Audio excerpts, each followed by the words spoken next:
नमस्कार दोस्तों, आप सभी का स्वागत करता हूं मैं हमारे YouTube चैनल हाईवे इंजीनियरिंग में। और आज की जो वीडियो है वो हमारा टॉपिक है रनिंग अकाउंट बिल या बिल कैसे प्रिपेयर करते हैं, आम भाषा में हम इसको समझते हैं। फ्रेंड देखिए, कोई भी कंस्ट्रक्शन वर्क हो, चाहे वो बिल्डिंग का हो या रोड का हो, जब कॉन्ट्रैक्टर काम करेगा तो उसके बदले में हमें उसको पेमेंट देना होगा। लेकिन यहाँ पर जो बात आती है बिल की या बिल प्रिपरेशन की, तो कंस्ट्रक्शन या किसी भी सिविल वर्क का जो पेमेंट रहेगा उसके लिए कुछ स्टैंडर्ड फॉर्मेट्स होते हैं, उनके रेट्स होते हैं, उनके लिए कुछ कंडीशंस होती हैं जो हमें बिल बनाते समय फॉलो करना होती हैं। इन्हीं पॉइंट्स पर आज इस वीडियो में डिस्कशन रहेगी फ्रेंड, इसलिए इस वीडियो को आज जरूर कंप्लीट देखना। अच्छे लगे तो लाइक करना, वीडियो को शेयर जरूर करना जाते जाते, और चैनल को सब्सक्राइब कर लीजिए जिससे ऐसी ही और इन्फॉर्मेटिव वीडियो आप सभी को मिलती रहें। फ्रेंड, रनिंग अकाउंट बिल या क्या होते हैं रनिंग अकाउंट बिल? देखिए, बिल जब हम बनाते हैं तो कंस्ट्रक्शन वर्क को जरूरी नहीं है कि हमारा कंस्ट्रक्शन वर्क एक हफ्ते, एक महीने या 1-2 महीने में कंप्लीट हो जाए। हमारा वर्क कई सालों तक भी चल सकता है। तो ऐसी सिचुएशन में क्या होता है, जो कॉन्ट्रैक्टर होता है उसको हमें पेमेंट पार्ट्स में करते हुए देना पड़ता है। जैसे मान लीजिए उसने अर्थ वर्क का काम कर दिया तो हमने उसको अर्थ वर्क का पेमेंट कर दिया, उसने जीएसबी काम कर दिया तो हमने उसको जीएसबी का पेमेंट कर दिया, उसने डब्ल्यूएमएम का काम कर दिया तो हमने उसको डब्ल्यूएमएम का पेमेंट कर दिया। तो ऐसे क्या करते हैं, हम उसको टुकड़ों में पेमेंट कर देते हैं। तो यही जो पेमेंट है जिनको हम डिवाइड करके पेमेंट कर रहे हैं वो हमारे कहलाते हैं रनिंग अकाउंट बिल। ओके दोस्तों, अब एक होता है फाइनल बिल। फाइनल बिल का मतलब कब होता है फाइनल बिल? जब हमारा प्रोजेक्ट है वो कंप्लीट हो जाता है और उसका हमें जो bind up, financial bind up उसका हमें करना है, तो वो जो बिल पेमेंट करेंगे वो हमारा कहलाएगा फाइनल अकाउंट बिल। अब रनिंग अकाउंट बिल बनाने के लिए हमें, अगर हम बना रहे हैं एक्सेल शीटें बना रहे हैं, ऐसी एक्सेल शीट की जो जानकारी उसको हमें बाद में जो बिल बुक है उसमें कॉपी करनी है। तो एक पहले हम शीट कैसे प्रिपेयर करेंगे, तो उसमें हमें लेना होगा कैश बुक वाउचर नंबर, जो भी आपका वाउचर नंबर चल रहा है, जिस वाउचर नंबर से आप ये बिल इशू कर रहे हैं आपको वो यहाँ पे डालनी है। फिर हमें डालना है नेम ऑफ कॉन्ट्रैक्टर और सप्लायर। जो कॉन्ट्रैक्टर है या जो वर्क कर रहा है उसका नाम आपको लिखना है। फिर है नेम ऑफ वर्क, वर्क की जानकारी यहाँ पे आपको थोड़ी देना है, जैसे construction, upgradation and maintenance of road under the MPRIDA package number MPRIDA 2020। Name of consultant यहाँ पर है messrs ECS associates Indore. Serial number of the bill, किस नंबर का बिल आप दे रहे हैं, यहाँ पे पहला रनिंग बिल है, दूसरा है, तीसरा है या फाइनल बिल है, आपको यहाँ पे उसका सीरियल नंबर लिखना है। Name and date of work order लिखनी है। एग्रीमेंट नंबर लिखना है। Date of start of work, किस डेट को आपको वर्क स्टार्ट हुआ है उसका नाम, उसका डेट यहाँ पे लिखना है। फिर लिखना है ड्यूरेशन ऑफ कंप्लीशन, कितनी ड्यूरेशन में, कितने पीरियड में वर्क आपको कंप्लीट करना है, तो वहाँ पर आपका कंप्लीशन का ड्यूरेशन आ जाता है। फिर डेट ऑफ कंप्लीशन, मान लीजिए हमारा ये फाइनल बिल है तो किस डेट में हमारा प्रोजेक्ट कंप्लीट हो गया वो आपको यहाँ पर डेट लिखनी है। फिर SOR name and date. SOR मतलब शेड्यूल्स ऑफ रेट, जो वर्क हम करा रहे हैं, जो मान लीजिए रोड का काम कर रहे हैं तो उसमें WMM, डामर, JSB, WM ये सब हमें करने हैं, तो वो किस SOR पे हमें करना है। SOR मतलब टाइम टू टाइम जो डिपार्टमेंट्स होते हैं या जो भी कंसर्न अथॉरिटी होती है वो इशू करती है SOR को। SOR में हमें मिलता है आइटम की डिटेल्स मिल जाती है, आइटम का जो यूनिट है, किस यूनिट से हमें पेमेंट करना है वो मिल जाता है, और उस यूनिट के हिसाब से उसका रेट क्या हमें देना है वो हमें SOR में मिलता है। तो SOR की जानकारी हमें जरूर होना चाहिए, किस प्रोजेक्ट पे या किस पीरियड के लिए वो SOR हमें इम्प्लीमेंट करना है, ये जानकारी हमें होना चाहिए। जैसे यहाँ पे हम इम्प्लीमेंट कर रहे हैं MPRIDA का SOR जून 2019 एडिशन। ओके, अब चलिए बात करते हैं अकाउंट ऑफ वर्क डन और सप्लायर मेड, यानी कि जो अकाउंट हम बना रहे हैं, टेबल हम बना रहे हैं, जो सप्लायर ने वर्क किया है उसके लिए हम आगे देख लेते हैं कि टेबल हमें किस प्रकार से प्रिपेयर करनी है। टेबल हमें किस प्रकार से बनानी है यहाँ पे आपको समझा देता हूँ। देखिए, यहाँ पे मैंने पहले कॉलम में यूनिट को लिख लिया है। यूनिट में हमें मतलब जो भी आइटम हमने किया है, क्लियरिंग एंड ग्रेविंग किया है उसकी यूनिट क्या है, एम्बेगमेंट किया तो उसकी यूनिट क्या है, तो यहाँ पर मैंने लिख लिया है यूनिट। जैसे सबसे पहला आइटम, यहाँ पे आइटम नंबर, हमने सीरियल नंबर लिख लिया आइटम, और उसकी यहाँ पे क्वांटिटी ली है। यहाँ पे हमें क्वांटिटी वाला कॉलम है ये, ठीक है, जो आप समझिए, quantity executed for supplied up to date as per measurement book, यहाँ पे ये लिखनी है। खाली आपकी जगह बची इसलिए मैंने इसको 1 नंबर दे दिया है, ठीक है। फिर हमें लिखना है आइटम डिस्क्रिप्शन, जो आइटम हमें पेमेंट करनी है उसकी टेक्निकल डेफिनेशन क्या है वो हमें मिल जाएगी, एस्टीमेट से मिल सकती है या जो SOR है उससे मिल सकती है। तो ये हमें आइटम की डेफिनेशन लेनी है। जैसे हमारा आइटम का SOR आइटम नंबर है 2.2, ए, और ये उसकी डिटेल्ड डिस्क्रिप्शन है आइटम की, कि आपको टेक्निकली उस आइटम को कैसे डिफाइन करेंगे, तो हमें यहाँ पर उसकी डेफिनेशन दी हुई है। फिर हमें लेना है रेट। रेट जो SOR में आइटम के यूनिट के हिसाब से रेट दी है वो हमें यहाँ पर लिखना है। अब बात आती है अप टू डेट।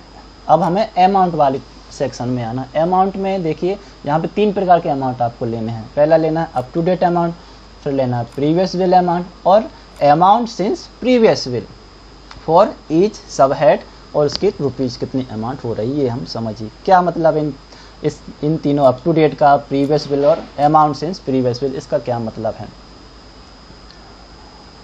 देखिए इसकी यूनिट है हेक्टेयर में। हेक्टेयर का मतलब होता है 100 मीटर बाय 100 मीटर का जो एरिया उसको 1 हेक्टेयर माना जाता है।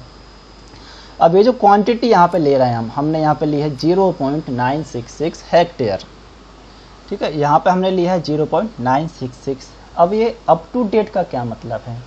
देखिए 0.966 हमारी पहले रनिंग बिल की एग्जीक्यूटेड क्वांटिटी है। यहाँ पर हमने कौन सा बिल बना रहा है, यहाँ पर कहीं लिखा है, मैंने बता देता हूँ आपको, फर्स्ट RA लिखा है, मैंने ये लिखा है, ये हमारा फर्स्ट रनिंग बिल है, यानी कि हम जो काम किया है उसका पहला ही बिल बना रहे हैं।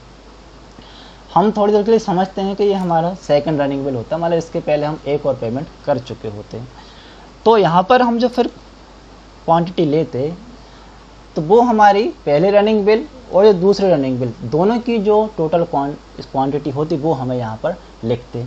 ये हमें यहाँ पर अभी तक पहले बिल की लिखी है। फिर अब जो हम दूसरा रनिंग बिल बनाएंगे तो उसमें हमारे पहले रनिंग बिल और प्लस पहले रनिंग बिल के बाद दूसरे रनिंग बिल को करने तक जो भी काम हुआ है उस पूरी क्वांटिटी को हमें यहाँ पे मेंशन करना होता है, ठीक है। और उस पूरी क्वांटिटी को फिर हम रेट से मल्टीप्लाई करते और फिर यहाँ पे अप टू डेट अमाउंट यहाँ हमें लिखना होता है। अप टू डेट मतलब जितना भी काम टोटल हो चुका है उस पर्टिकुलर बिल तक वो अप टू डेट अमाउंट यहाँ पर आ जाती है। ओके फ्रेंड, अब आती है प्रीवियस बिल की अमाउंट। प्रीवियस बिल की अमाउंट मतलब अभी तो मैंने, क्योंकि मेरा पहला रनिंग बिल है तो यहाँ पे 0 ली है, लेकिन सपोज कीजिए मेरा अभी मैं दूसरे रनिंग बिल का जो अकाउंट बना रहा हूँ, सेकंड रनिंग बिल बना रहा हूँ, इसके पहले मैंने एक बिल और पेमेंट कर दिया है। अब हो सकता है उस पहले वाले बिल में मैंने आइटम नंबर 2.2 के कंसर्न कुछ पेमेंट किया हो, तो वो मुझे कितना पेमेंट मैंने किया है यहाँ पर लिखना होगा। ओके, पुराने बिल में मैंने कितना पेमेंट कर दिया है इस आइटम के लिए वो मुझे प्रीवियस बिल अमाउंट में लिखना है। फिर मुझे क्या लेना है, amount since previous bill total for each सब हेड। यहाँ पे थोड़ा सा आपको वर्ड को समझना होगा। यहाँ पर वो अमाउंट आएगी जो प्रीवियस बिल के होने के बाद आज के बिल तक, जो ये बिल बना रहे हैं आप इस बिल के बीच में हुई है, यानी कि प्रीवियस बिल से लेके अभी तक के बिल की, प्रीवियस बिल के बाद से लेके अभी तक के बिल की जो भी अमाउंट हो रही है वो आपको यहाँ पे लिखनी है। तो वो कैसे लिखेंगे आप, उसके लिए आप क्या कीजिए, अप टू डेट अमाउंट में से यानी टोटल वर्क अमाउंट में से जो पिछले बिल तक का अमाउंट है उसको घटा देंगे, तो पिछले बिल के अमाउंट से अभी तक के बिल का जो अमाउंट है वो हमें मिल जाता है, यानी कि इस बिल का जो अमाउंट हमें पे करना है वो हमारा इसमें निकल के आ जाता है, जो आया है 25,793, बिकॉज ऑफ पिछले बिल में हमने या पिछले बिल तक हमने इसका 0 पेमेंट किया था आइटम नंबर 2.2 में। ओके, तो आई होप ये आपको कॉन्सेप्ट समझ में आ गया होगा। यहाँ पे मैंने रोड का नाम लिख दिया। इसी प्रकार से जो जो भी आइटम आप पेमेंट करने वाले हैं या जो जो आइटम आपके बिल ऑफ क्वांटिटी से आपने आपकी साइट पे एग्जीक्यूट कराए हैं वो आपको यहाँ पर इस टेबल में लेना होगा। ये जो आप क्वांटिटी आप लेंगे ना दोस्तों, आपको ध्यान में ये रखना कि कभी भी बिल ऑफ क्वांटिटी से एक्सेस नहीं होना चाहिए। बिल ऑफ क्वांटिटी से हमेशा ये कम ही रहेगी, क्योंकि बिल ऑफ क्वांटिटी एक आपको लिमिटेड क्वांटिटी का एक डॉक्यूमेंट्स होता है जिसमें आपको दिखाया जाता है कि आपकी क्वांटिटी इतनी ही हो सकती, इससे अधिक नहीं हो सकती है। तो अब इस प्रकार से जो भी आइटम रहें आप SOR से यहाँ पर ले सकते हैं। उनका यूनिट ले लीजिए, क्वांटिटी ले लीजिए, उनके रेट ले लीजिए। रेट को आप अप टू डेट क्वांटिटी से मल्टीप्लाई करेंगे तो अप टू डेट अमाउंट हो जाएगा। यहाँ पे प्रीवियस बिल का अमाउंट लिख लीजिए और अप टू डेट अमाउंट में से प्रीवियस बिल का अमाउंट घटा देंगे तो आपको जो आपका जो करंट बिल चल रहा है उसका बिल का अमाउंट आपको मिल जाता है। ठीक है दोस्तों, अब हम इसका समीशन करते हैं, इसका जोड़ घटाना, हमें फाइनल क्या कंक्लूजन निकालना है वहाँ पे आ जाते हैं कि भाई पेमेंट कितने करना है। अब सीधी सी बात मुद्दे की ये आती है, तो हम क्या करना है, हमें जो तीनों कॉलम है, ये वाला जो कॉलम है फ्रेंड ये है हमारा अप टू डेट अमाउंट का, ये वाला जो कॉलम है ये है हमारा प्रीवियस बिल अमाउंट जो प्रीवियस बिल में पेमेंट कर चुके उसका, और ये वाला जो कॉलम है ये है हमारा जो हमें पेमेंट देना है, आज की कंडीशन में जो पेमेंट देना है ये उसका कॉलम हो गया। ओके, तो अब टोटल मान लीजिए तीनों कॉलम का टोटल हमने यहाँ पे ले लिया।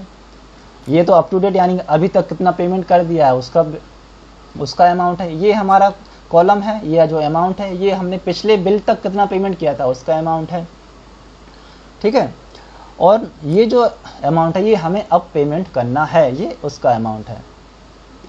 थोड़ा सा टाइपिंग मिस्टेक हो गया था। देखिए यहाँ पर हमारा total up to date amount आ गया है, उस करंट बिल तक का जो total up to date amount है यहाँ पर हम इस कॉलम में लिख लेंगे। ये हमने पिछले बिल तक कितना अमाउंट पेड कर चुके वो लिख लेंगे, जो है हमारा 0। तो हमारे अप टू डेट में 0 घटा देंगे तो हमें करंट अमाउंट कितना पेड करना है यहाँ पर हमें मिल जाता है। फिर ये तो देखो, ये तो हमारे जो SOR रेट है उसके हिसाब से बिल का अमाउंट निकल आया है। अब हमें ठेकेदारों को कितना पेमेंट करना है या जो सप्लायर है उसको कितना पेमेंट करना है यहाँ पर समझिए। भाई हमें कॉन्ट्रैक्टर ने रेट दिया कि भाई हम जो SOR रेट है उससे भी 5.61% कम रेट में काम करके दे देंगे। तो भाई ये SOR रेट तो इतना हो रहा है, अब वो बोल रहा है हम 5.61% और कम में रेट हम काम कर सकते हैं, हमारे जो कंस्ट्रक्शन वर्क उसको कंप्लीट कर देंगे 5.61% तक कम में। तो अब हम क्या करेंगे, 5.61 जो ये अमाउंट आया है इसमें से हमको घटाना होगा, ठीक है।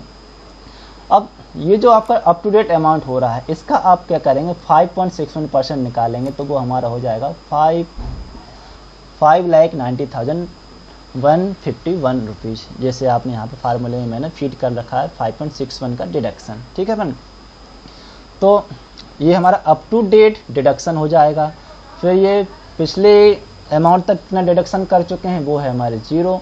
तो टोटल डिडक्शन हमारा हो जाएगा 5,90,151। प्राइस एडजस्टमेंट्स, कुछ आइटम्स ऐसे होते हैं जो कि फैक्ट्री मेड आइटम होते हैं, जैसे सीमेंट, सरिया आपकी हो जाता है, बिटुमेन हो जाता है या आपका लाइम हो जाता है। तो ये जो आइटम्स हैं फैक्ट्री मेड आइटम, इनके रेट टाइमली बढ़ भी सकते हैं कम भी हो सकते हैं, तो इसलिए हमें प्राइस एडजस्टमेंट पेड करना होता है। प्राइस एडजस्टमेंट सिर्फ उसी आइटम के लिए पेड होगा जो उसने वर्क पीरियड के अंदर काम किया है। जैसे उसका 1 साल का वर्क पीरियड है, अब मान लीजिए 1 साल के अंदर ही सीमेंट की जो प्राइस है वो 10% बढ़ गई, 15% बढ़ गई, तो हमें 10-15% का जो एडवांस या जो एक्स्ट्रा एक्सेस हुआ है पेमेंट का या जो वैल्यू का उसकी सीमेंट की वैल्यू का वो हमें अलग से पेड करना होगा। इसके बाद ग्रांड टोटल ले लीजिए तीनों का, ये हमारा अप टू डेट वैल्यू या अप टू डेट अमाउंट हो गया, ये प्रीवियस अमाउंट हो गया, और ये जो है इस करंट बिल का अमाउंट है वो यहाँ पर निकल आएगा। तो total value of work done supplied made to date, यानी कि जो टोटल अमाउंट हमें पेमेंट करना है सप्लायर को वो हमारा फिर यहाँ पर हमें लिखना है, ये वाला जो अमाउंट है वो यहाँ पर आ जाएगा। Deduct value of work shown in previous bill, पुराने बिल में से कुछ और काटना है या कुछ हमने दे चुके हैं तो वो है 0। तो नेट वैल्यू हो जाएगी हमारी 99,29,473। इसी को आप बाद में वर्ड्स में भी लिख लीजिए, मेंशन कर दीजिए। इसके बाद आप एक सर्टिफिकेट बनाइए जिस पे आपको साइन कराना है क्लाइंट, जिस पे आप अपनी तरफ से करेंगे, फील्ड इंजीनियर या साइट इंजीनियर के साइन करेंगे, आपका ARE साइन करेगा, सब इंजीनियर साइन करेगा, और आगे आपका जो भी असिस्टेंट इंजीनियर है, असिस्टेंट मैनेजर है, जो भी आपसे हायर अथॉरिटी हैं वो सारे इस पे चेक करने के बाद इसको साइन करेंगे। ओके फ्रेंड, तो ये एक्सेल सीट अगर आपको चाहिए है तो टेलीग्राम चैनल पर अवेलेबल है, वहाँ पे आप इसको डाउनलोड कर सकते हैं। ठीक है फ्रेंड, चलता हूँ, tata, take care and good bye.